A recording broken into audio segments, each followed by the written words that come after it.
بسم اللہ الرحمن الرحیم۔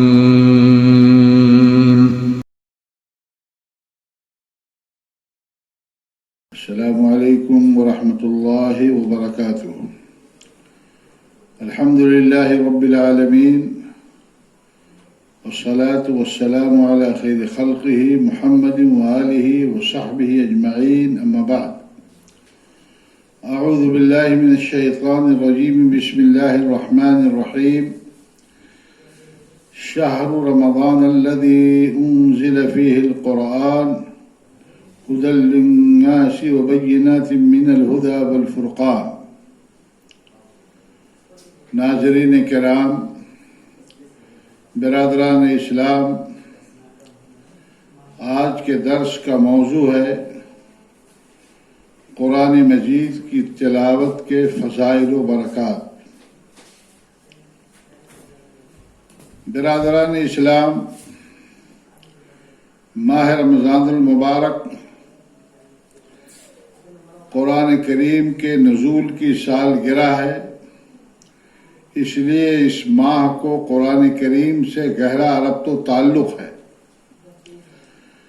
اس لیے رمضان المبارک کے مہینے میں مسلمانوں کو قرآن کریم کی تلاوت کا خاص اہتمام و التزام کرنا چاہیے اور کثرت سے قرآن مجید کی تلاوت کر کے ایک سے زائد بار اسے ختم کرنے کی کوشش کرنی چاہیے، اور تلاوت کے ساتھ ساتھ اس کے معانی اور مفہوم کو بھی ذہن نشین کرنا چاہیے،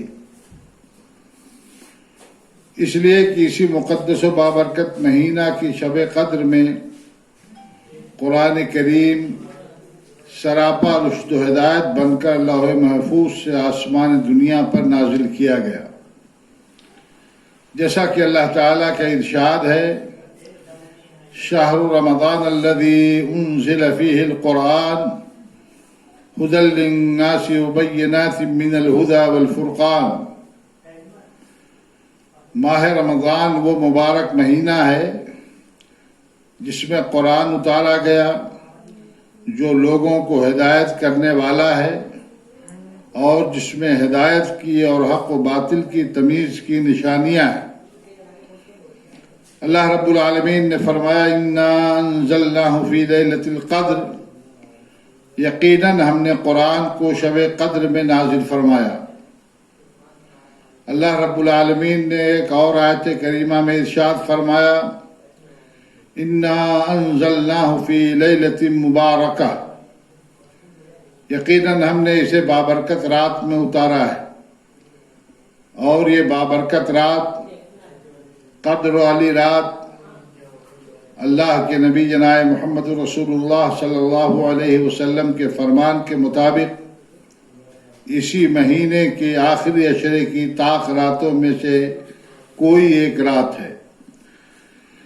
اسی طریقے سے دوسری آسمانی کتابیں بھی اسی ماہ مبارک میں نازل کی گئی، جیسا کہ حضرت واصلہ ابن اسقع رضی اللہ تعالی عنہ نبی کریم صلی اللہ علیہ وسلم سے روایت کرتے ہیں کہ آپ نے فرمایا، صحف ابراہیم رمضان کی پہلی شب میں نازل کیے گئے، اور تورات 6 رمضان گزرنے کے بعد نازل کی گئی، انجیل 13 رمضان گزرنے کے بعد نازل کی گئی، زبور 18 رمضان گزرنے کے بعد نازل کیا گیا، اور قرآن کریم 24 رمضان گزرنے کے بعد نازل کیا گیا۔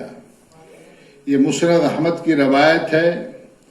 علامہ البانی رحمہ اللہ نے سلسلۃ الاحادیث الصحیحہ کے اندر اس روایت کو حسن قرار دیا ہے۔ قرآن کریم کی تلاوت کی بڑی فضیلت ہے، اس میں لوگوں کے لیے ہر لحاظ سے شفا موجود ہے۔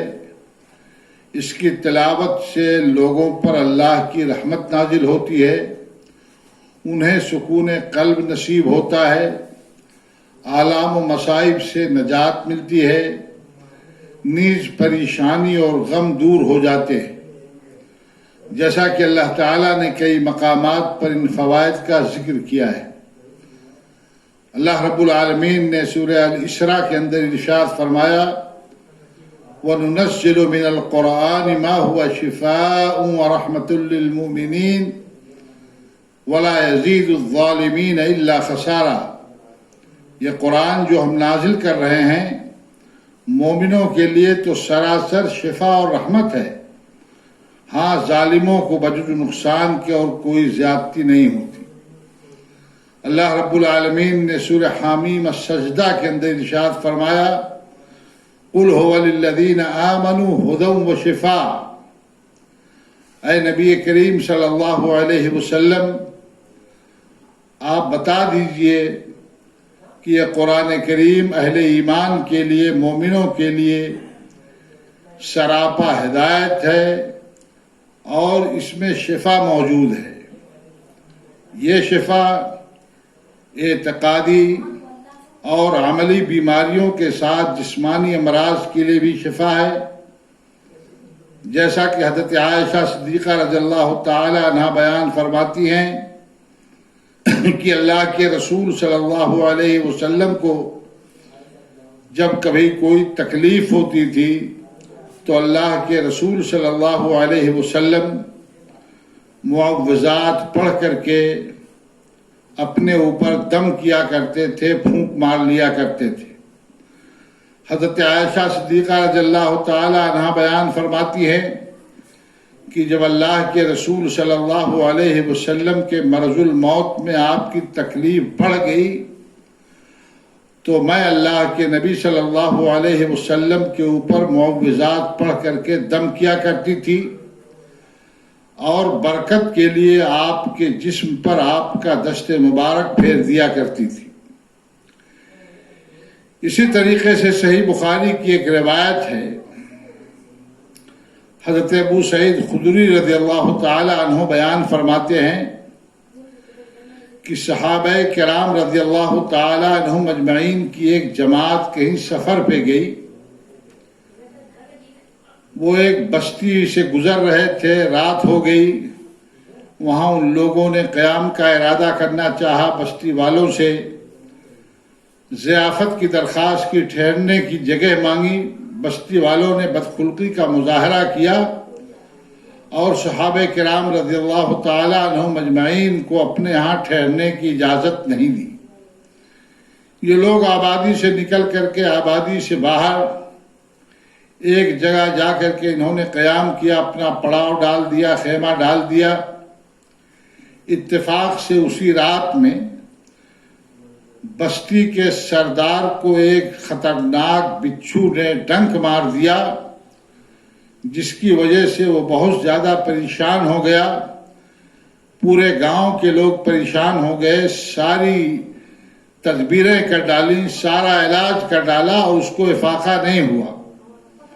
اس میں سے کچھ لوگ بھاگ کر کے صحابہ کرام رضی اللہ تعالی عنہم اجمعین کی اس جماعت کے پاس آئے اور درخواست کیا کہ اگر آپ لوگوں میں سے کوئی جھاڑ پھونک کرنے والے ہیں تو میرے سردار کو بچھو نے ڈنک مار دیا ہے، اس کا علاج کر دیں، اس کا جو معاوضہ ہوگا وہ معاوضہ ہم لوگ دیں گے۔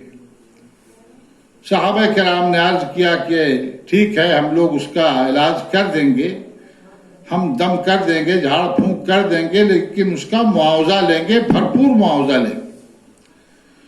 اس کے بعد ایک صحابی رسول صلی اللہ علیہ وسلم گاؤں میں آئے اور سورہ فاتحہ پڑھ کر کے بستی کے سردار کے اوپر دم کیا اور اللہ کے حکم سے اسے شفا نصیب ہوئی، اور جتنے پہ معاملہ طے ہوا تھا وہ ساری چیزیں، وہ بکریاں لے کر کے یہ واپس آئے۔ اللہ کے نبی صلی اللہ علیہ وسلم کی خدمت میں آ کر کے پورا واقعہ ذکر کیا تو اللہ کے نبی صلی اللہ علیہ وسلم نے فرمایا وقد اصبتم، تم نے صحیح کیا۔ بلکہ روایت میں آتا ہے کہ اللہ کے نبی صلی اللہ علیہ وسلم نے صحابہ سے پوچھا کہ تمہیں کیسے معلوم ہوا کہ سورہ فاتحہ پڑھ کر کے دم کرنے سے شفا نصیب ہوگی؟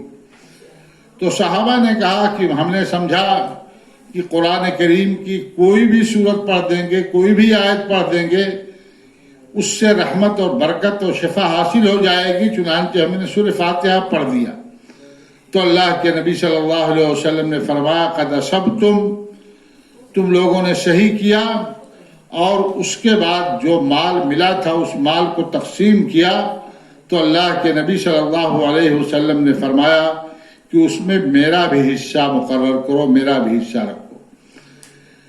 اسی طریقے سے اللہ رب العالمین نے فرمایا کہ الا بذکر اللہ تطمئن القلوب، اللہ کے ذکر سے دلوں کو اطمینان حاصل ہوتا ہے۔ اللہ رب العالمین نے فرمایا کہ ان الذین یتلون کتاب اللہ واقاموا الصلاة وانفقوا مما رزقناہم سرا وعلانیہ یرجون تجارۃ لن تبور لیوفیہم اجورہم ویزیدہم من فضلہ انہ غفور شکور۔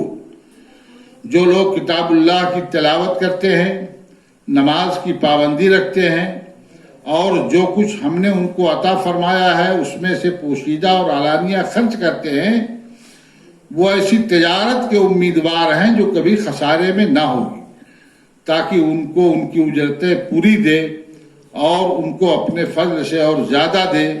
بے شک وہ بڑا بخشنے والا قدردان ہے۔ میرے بھائیوں، قرآن کریم کے فضائل خود قرآن کریم کے اندر اور اللہ کے رسول صلی اللہ علیہ وسلم کی صحیح حدیثوں کے اندر بے شمار ذکر کیے گئے ہیں۔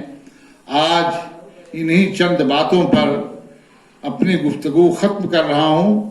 انشاءاللہ العزیز آئندہ درس میں اس تعلق سے مزید کچھ باتیں عرض کی جائیں گی، اور احادیث کی روشنی میں آپ حضرات کو قرآن کے فضائل و برکات کے تعلق سے آگاہ کیا جائے گا۔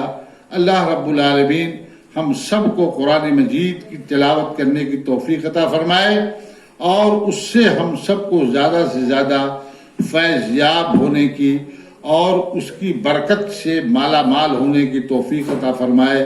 والسلام علیکم ورحمۃ اللہ وبرکاتہ۔